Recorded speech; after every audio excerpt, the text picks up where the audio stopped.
अस्सलाम वालेकुम, मैं हूं मरीम नवाज और आज तारीख है 17 फरवरी 2025। सुप्रीम कोर्ट ऑफ पाकिस्तान में मुनसिफे आला के ओहदे पर बैठे जस्टिस याहिया खान ने सुप्रीम कोर्ट के अंदर कुछ ऐसी तब्दीलियां की हैं जिससे ये वाजे हो गया है कि जो भी जज मुखालफत करेगा, चाहे वो जस्टिस मंसूर अली शाह हो, चाहे वो जस्टिस मुनीब अख्तर हो या उनके साथ बाकी जजेस, उन सबको कॉर्नर कर दिया जाएगा। और जस्टिस याहिया अफरीदी ने कुछ ऐसी जो है वो इंतजामी तब्दीलियां की हैं सुप्रीम कोर्ट के अंदर जिसका असर अवाम के ऊपर भी पड़ेगा। और इन तब्दीलियों के अंदर उन्होंने अपने मनमाने या हाल ही में तैनात जजेस जिनका अभी कोई वाज़ेह मौक़िफ़ नहीं आया है, उनको नए इख्तियारात तफवीज़ किए हैं। और उन जजेस को जो चीफ जस्टिस याहिया खान के ऊपर कोई तनकीद करते हैं, या तनकीद तो खैर नहीं की उन्होंने, लेकिन अपने चीफ जस्टिस को चैलेंज ज़रूर किया मुख्तलिफ मौज़ूआत पर, मुख्तलिफ मौक़ों पर, उन सबको कॉर्नर कर दिया गया है। चीफ जस्टिस याहिया अफरीदी ने कुछ ऐसे इंपॉर्टेंट काम किए हैं जिनसे मुतालिक बताना जरूरी है। और फिर मैं आपको ये भी बताऊंगी कि कैसे वाज़ेह हो गया कि चीफ जस्टिस याहिया खान के खिलाफ ये जजेस हैं, या जिनको चीफ जस्टिस याहिया खान किसी भी अहम अमूर के मामले में शामिल करना नहीं चाहते। और नए 7 जजेस जो लाए गए हैं, उनको लाने का मकसद भी यही है कि पुराने 7 को रिप्लेस किया जा सके। आज जो तब्दीलियां की गई सुप्रीम कोर्ट ऑफ पाकिस्तान में, उनकी फहरिस्त पहले मैं आपके सामने रखती हूँ। नामों पर गौर कीजिएगा और आपको वाजे हो जाएगा कि मैं कह क्या रही हूँ। चीफ जस्टिस याहिया अफरीदी ने मुतअद्दिद इंतजामी कमेटियों की तश्कीलें नो कर दी है।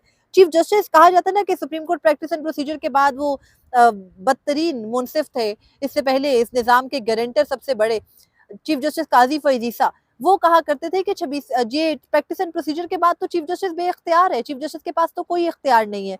तो एक इख्तियार जो चीफ जस्टिस के पास हर सूरत था, वो ये था कि वो इंतजामी साइड पर कुछ ऐसी तब्दीलियां कर सकता था जिनसे पब्लिक केसेस मुतासर होते। कैसे, मैं आपको बताती हूँ।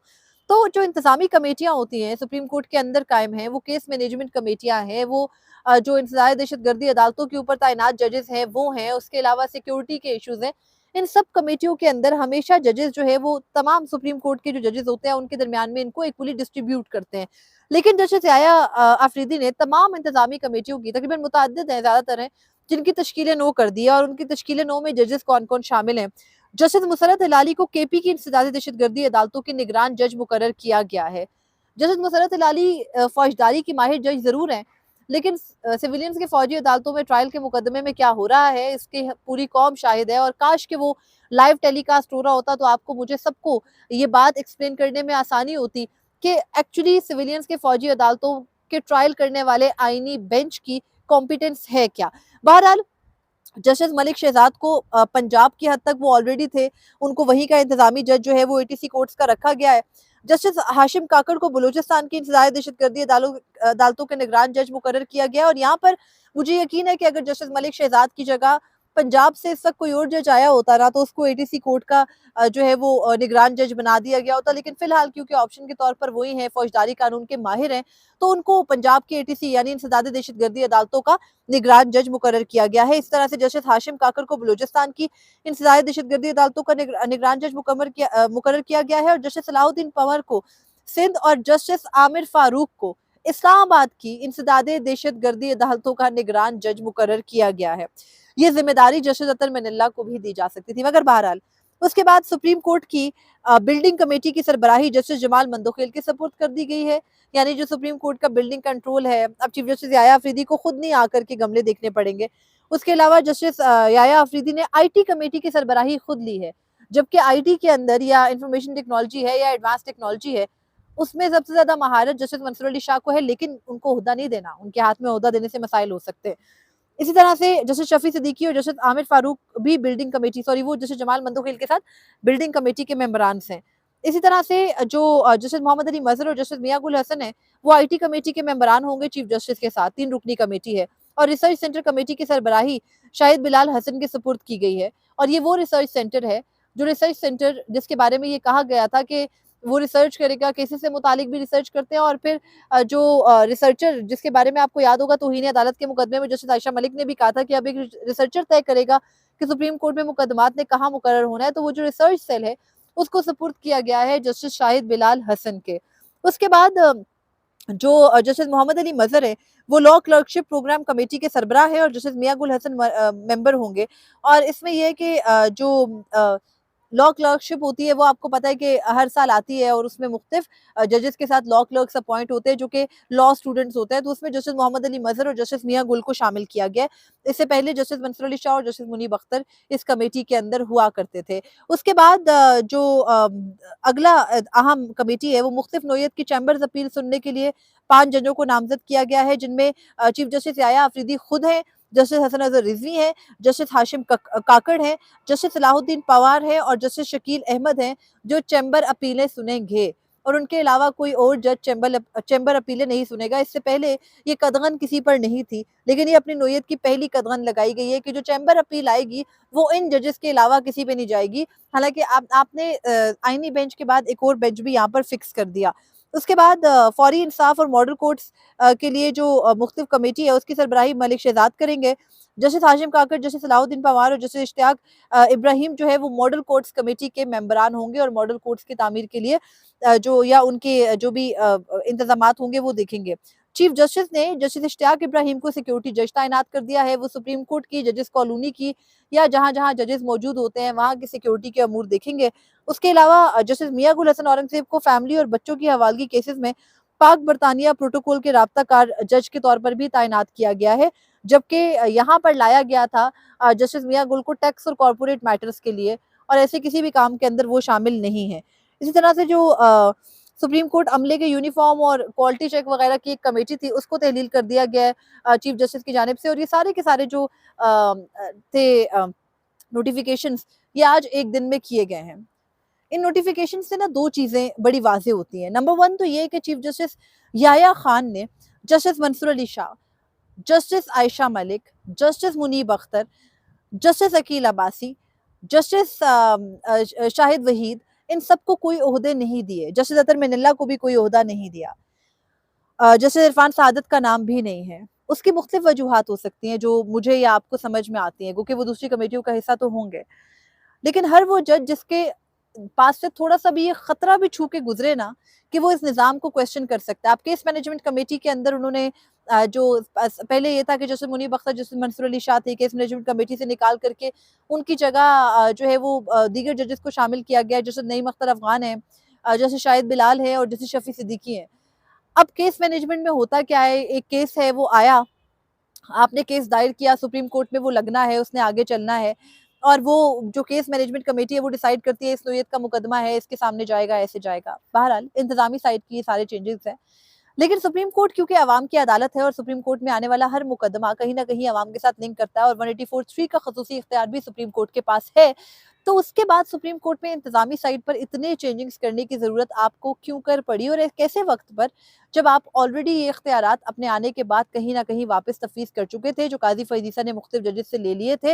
लेकिन आपने भी ये सोचा, जस्टिस याया खान ने, कि वो पिक एंड चूज करें हर वो जज जो इस निज़ाम को कहीं से भी काउंटर कर सकता है। जैसे हमने देखा कि हल्फ बर्दारी की तकरीब में जस्टिस मंसूर अली शाह ने बड़ा वाज़ेह कह दिया, उन्होंने कहा कि हम we will go down fighting, हम लड़ते हुए जाएंगे, मैदान नहीं छोड़ेंगे। तो ये बात या उनके खतूत या वो खत लिखने वाले चारों जजेस, justice Munib Akhtar, justice Mansoor Ali Shah, justice Athar Minallah, justice Ayesha Malik, कहीं नजर नहीं आ रहे। माजी में जो बड़े लीगल जो क्रिटिक्स हुआ करते थे ना, वो इस बात को बड़ा अप्रिशिएट करते, बड़ा हाईलाइट करते थे कि काजी फईज ईसा को शामिल नहीं कर रहे, तमाम मुकदमात से उनको दूर रख रहे हैं। तो अब वही जो लीगल क्रिटिक्स थे ना, वो हर जगह बैठकर बताते हैं कि ना करते ना जस्टिस मंसूर अली शाह ऐसी हरकतें, ना करते जस्टिस मुनीब अख्तर ऐसी हरकतें। भाई कौन सी हरकतें? वो हरकतें हमें नहीं पता जो justice Munib Akhtar, justice Ayesha Malik, justice Shahid Waheed, justice Mansoor Ali Shah, justice Athar Minallah, justice Aqeel Abbasi सबने एक साथ कर दिए। उन्होंने क्या किया? उन्होंने ये कह दिया कि कम अज कम आप इस निज़ाम को तय तो कर ले, यही चलेगा। उन्होंने ये कह दिया कि आप हमसे इख्तियार समात नहीं ले सकते। उन्होंने ये कह दिया कि आप मुल्क के अंदर अवामी एतमाद को इग्नोर करके ये सबसे बड़ी अदालत नहीं चला सकते। उन्होंने ये कह दिया कि हमारा काम सिर्फ इंसाफ करना नहीं है। जनाब याया खान, आप खुद कहा करते थे कि इंसाफ सिर्फ होता नहीं है, अवाम का एतमाद भी उस पर होना चाहिए, हम सिर्फ फैसले नहीं दे देते। उन्होंने तो आपको आपके अल्फाज याद करवाए थे, लेकिन इतना गिरा गुजरा मिजाज पर कि तमाम कमेटियों से निकाला गया, बेशतर से बल्कि निकाला गया और नई कमेटियों की तश्कील नो की गई।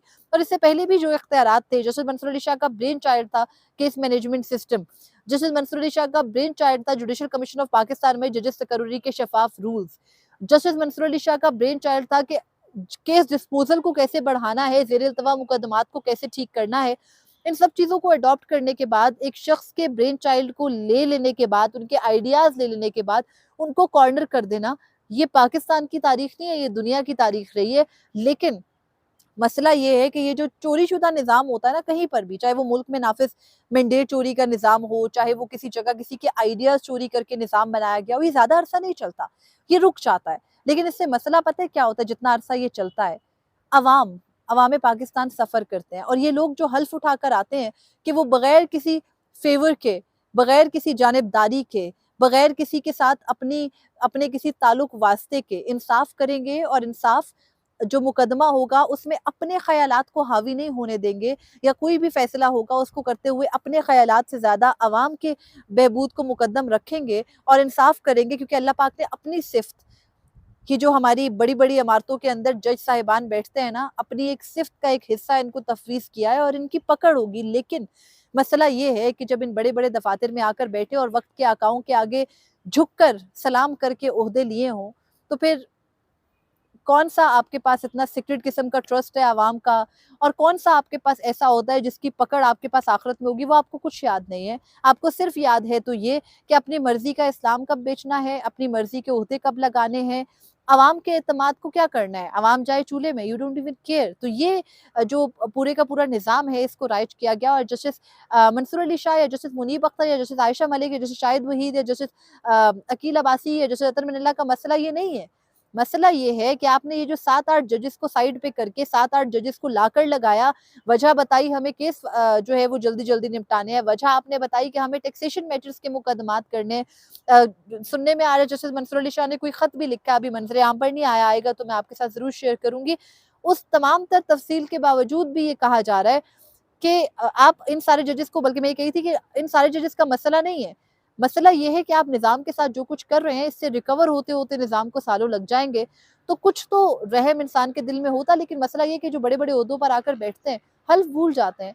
उन्हें सिर्फ़ याद रह जाता है उस वक़्त का हाकिम और उस वक़्त का जो अ, खुदा है वो और हर सूरत उसकी जो ईमा है उस पर चलते हुए ये सब कुछ करना है। बहरहाल ये एक कोशिश है जस्टिस मंसूर अली शाह या दीगर जजेस को कॉर्नर करने की लेकिन इससे फ़र्क नहीं पड़ेगा क्योंकि किसी भी किस्म का निज़ाम चल जाता है लेकिन ज़ुल्म का निज़ाम ज़्यादा अरसा नहीं चलता, ना ही चोरी-शुदा निज़ाम ज़्यादा अरसा चलता है क्योंकि वो माल फिर अपने मालिक को वापस जाना ही होता है। तो देखेंगे कि ये अवामी कॉन्टेक्स्ट में भी अहम है और सुप्रीम कोर्ट के भी और सुप्रीम कोर्ट के मामलात को इसलिए भी देखना कि वो डायरेक्टली अवाम के साथ लिंक्ड हैं। तो ये जो सारी कमेटियों के रद्दो-बदल हैं इससे कहीं न कहीं आपके मेरे मुकदमात पे असरअंदाज़ होना है। इसलिए इनसे मुतालिक बात करना ज़रूरी है और फिर ये भी बात करना ज़रूरी है कि व्हाई दीज़ जजेस दीगर का क्या कसूर था? तो बहरहाल ये तफ़सीलात थी जो मैंने आपके सामने रखी, जानबूझ के जजेस को कॉर्नर करने का सिलसिला है, जो सुप्रीम कोर्ट में एक मर्तबा फिर बड़े ज़ोर-ओ-शोर से आबो-ताब से चल पड़ा है, लेकिन माज़ी के जो क्रिटिक्स थे, वो आज के हामी हैं। बदकिस्मती इस मुल्क की यही है। मुझे इजाज़त दीजिए। अल्लाह हाफ़िज़।